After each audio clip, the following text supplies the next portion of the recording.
Montara provides a delightful data development experience, turbocharged with our AI companion to make you move fast. Let's take a look. So say I'm an analyst at an Airbnb-like business, and I was tasked to identify which are the top listings. So I'm going to start off by creating a new model.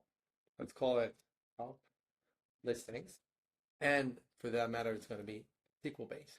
Okay, so I know that I need to use the listings table and the reviews table. So let's start by querying the listings table. On the right, you have all the assets that are in Montara, including their types. So it's very helpful, but let's see how our AI companion can make us move really fast. So let's start with querying the cleansed listings table. And here you can see our powerful autocomplete. And I want to join it with the cleansed reviews table. Now I need to understand which columns are required to perform the join. So I'm going to jump off to the AI companion and ask it to update join statement. Because the AI companion has such solid understanding of the schemas and their relationships, its results are extremely powerful. All right, so I like this one. So I'm going to paste it in, and we've got the join. All right, let's format it a little bit, Command-Shift-F, and let's just take a look at the data and see what it looks like. So I'm using the preview, and I have the data. Looks like it's being joined as required. Montara allows various ways to take a look at the data. Here you can see the tabular view. I can also maximize the table to get some more room, but I can also play around with the look and feel. Let's say I want to create a bar chart and split it by date and by host ID. Okay, that's more informative and helps me understand the entities and their relationships. So the preview works as expected, but now we need to grab the top listings. Top listings are basically the ones that have the most reviews. So let's try again with the AI companion. Grab the top listings.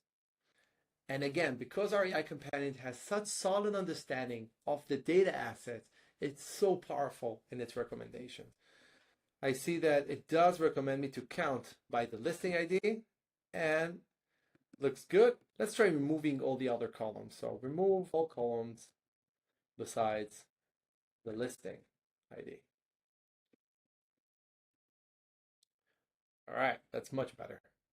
Okay, let's paste that in and let's format it and preview the data again. Okay, that's really powerful. Let's try joining it with the information about the host.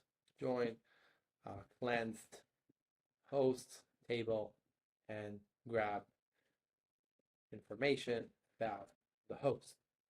All right, that looks really good. Let's paste that in and run the preview again. Okay, so now we've got a non-existent column. It says that host name does not exist. You know what? Let's just put in that error, getting this error, and let it try to fix it. And rerun the preview. That's really cool. We've done a very thorough analysis in just a few minutes. Now that we're done with the logical part, let's add some validations to the model. Moving into data validation, and now our AI companion is analyzing the code to understand the schema, the column types, and it's going to suggest documentation for us. Let's review the validation suggestions. All right, that looks okay. The host name is required. ID should be unique. And number of reviews, let's add a constraint that it's somewhere between 0 and 5,000 to ignore outliers. All right, let's save it. Next, we need to actually document each column and the model to be able to consume it in the data catalog. That used to be a very tedious task, but let's jump off to documentation, and our AI companion has done the work for us. Let's accept all the AI suggestions and save them all. See how easy that was? I barely had to write any code, and I get the validations and documentations automatically done for me. That's just magical.